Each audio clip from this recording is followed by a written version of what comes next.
काय धिंगाणा करायला हुल्लडबाजी करायला नाही आलोय. आया सगळे या एक बाळणपण 10 लाख रुपयाला लाज नाही वाटत बेशरम कुठचे. पोलिसांकडून अडवलं जातं तुम्हाला? पोलिसांकडनं अडव आम्ही त्यांना 10 वेळा सांगतोय आम्ही हुल्लडबाजी करायला आलेलो नाही आहोत. आम्ही आई म्हणून आलोय. या सगळ्या आया आहेत. आम्हाला आईसाठी न्याय पाहिजे पण ते आम्हाला आज आम्ही फक्त म्हणतो 4 बायका आज जातील पण ते आम्हाला अलाउड करत. तुम्हाला निवेदन देण्यासाठी आतमध्ये जायचं? आम्हाला जाव विचारायचं निवेदन कसं. एक आईचा मृत्यू झालाय 2 बाळा बेवारस झाली आहेत. आज आईच्या दुधासाठी तरसतायत ती. पोलीस काय भेटून देत नाही? ते म्हणतात आम्ही बोलवतो 10 मिनिटं झाले बोलवत आहेत ते आम्ही वाट बघतोय. हॉस्पिटलच्या नावाखाली गर्भाची आई चिडून नाही घेतली पाहिजे ह्यासाठी आम्हाला जायचंय. पोलिसांनी आजी कशाला आलाय इकडे? आजी तुम्ही कशाला आलाय? काय करायला मला काय लेकराचं नाही का किंमत ह्या लोकांना किंमत नाही. गोरगरीब पाहतोय की आजी आहेत. आजी कशाला आलाय तुम्ही? नेमकं काय कशाला आला? आमचं कसं झाले 2 बाळाचं काय केलं तुम्ही प्रकारे? त्या बाईचा जीव काय वाचलं तुम्ही? 10 लाख रुपये मागितले आणि उपचार केले नाही. हा उपचार केलं. 10 लाख कुठलं द्यायचं गोरगरिबांनी? आता कसं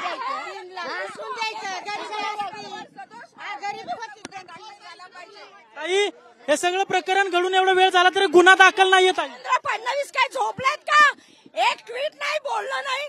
एका बस ड्रायव्हरला तुम्ही काढता 1 मिनिटात आणि या प्रशासनाकडे येऊन बघत नाही. आज पुण्यामध्ये कार्यक्रम असो उद्या त्यांचा पुण्यामध्ये कार्यक्रम आहे.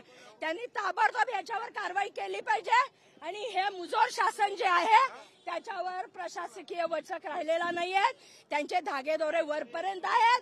ते कुणाच्या बापाला घाबरत नाही आणि जेव्हा जेव्हा फडणवीस घाबरतात तेव्हा पोलीस समोर करतात. आज आयांना आम्ही आया म्हणून आलो इथं.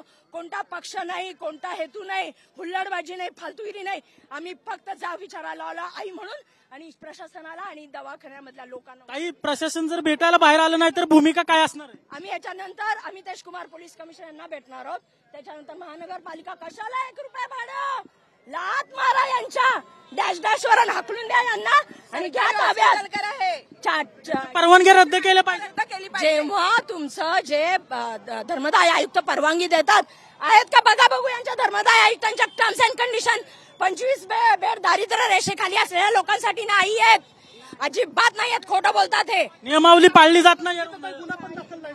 मग तेच म्हणतोय ना मनुष्यवधाचा गुन्हा दाखल झाला पाहिजे या स्टाफवर आणि यांच्या व्यवस्थापनावर.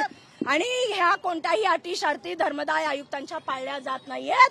यांना लाज वाटली पाहिजे. एका आईचा वध केलाय त्यांनी. वध म्हणते मी वध पुन्हा सांगते वध. कारण का 2 मुलं आज आईच्या दुधासाठी तरसतील. अनाथ झाली. अरे 7व्या महिन्यातली ती बाळं आणि त्यांना तुम्ही रस्त्यावर आणलं. लाज नाही वाटत? निर्लज्ज. या ताई रुग्णालय प्रशासन आरोप करतंय की अर्धवट बातम्या दाखवल्या जात आहेत. रुग्णालय प्रशासन मीडियावर आरोप करतंय की चुकीच्या आणि अर्धवट बातम्या दाखवतोय मीडिया. जे बोलतात ते गाढवत. भाजपच्या आमदाराचा स्वीय सहाय्यक येतो. भाजप आमदाराचा पीए आहे. तो खोटं बोलतोय का? स्वतः आमदारांनी बाईट दिली आहे. अमितेश कुमारांना आमदार जाऊन भेटेल तरी कारवाई नाही. म्हणजे यांचे हात कुठपर्यंत. पोलिसांकडून तुम्हाला काय सांगितलंय? काय करणार आहे? पोलीस काहीच सांगत नाहीत. पोलीस फक्त आम्हाला आतमध्ये जाणार आहात. ते म्हणतात आम्ही बोलवतो अजून बोलवत आहेत. आम्ही तर म्हणलं 4 महिला 4 आया जात आहेत. कोणत्याही पक्षाची भूमिका घेऊन नाही चाललोय. आम्ही आया म्हणून आलोय. कोणती हुल्लडबाजी तरी आम्हाला जाऊ देत नाहीये. म्हणजे किती फडणवीस साहेब घाबरता तुम्ही? जे रुग्णालय प्रशासन आहे त्यांना पाठीशी घालण्याचा प्रयत्न सुरू आहे. मंगेशकर एवढं मोठं नाव असल्यामुळं देवेंद्र फडणवीस यदा कदाचित त्यांच्यावर आशीर्वाद ठेवत असतील. पण आता हे आम्ही पुणेकर चालू देणार नाही आणि खास करून आया बिलकुल चालू देणार नाही. नक्कीच आपण पाहतोय की काँग्रेसच्या ज्या संगीता तिवारी आहेत त्यांची ही सगळी संघटना आहे गुलाबो गँग म्हणून आणि त्या संघटनेकडून या ठिकाणी आंदोलन करण्यात येते आणि आम्हाला या सर्व प्रकाराचा जाब विचारायचा आहे आणि त्यासाठी आतमध्ये सोडा अशा प्रकारची त्यांच्याकडून मागणी करण्यात येते. मात्र पोलिसांकडून त्यांना गेटवर थांबवण्यात आलेलं आहे आणि रुग्णालय प्रशासनातील अधिकारी तुम्हाला भेटायला येतील अशा प्रकारचं सांगण्यात आलेलं आहे. नेमकं आता अधिकारी भेटून यांनी महिलांनी जाब विचारल्यानंतर काय उत्तर देतात हे पाहणं आता महत्वाचं असणार आहे. कॅमेरा पर्सन सुशांत राऊतसह अजिंक्य धायगुडे, TV9 मराठी, पुणे.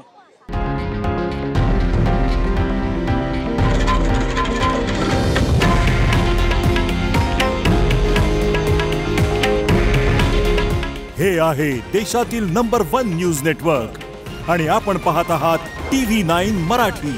काळजी तुमची, हित महाराष्ट्राचं.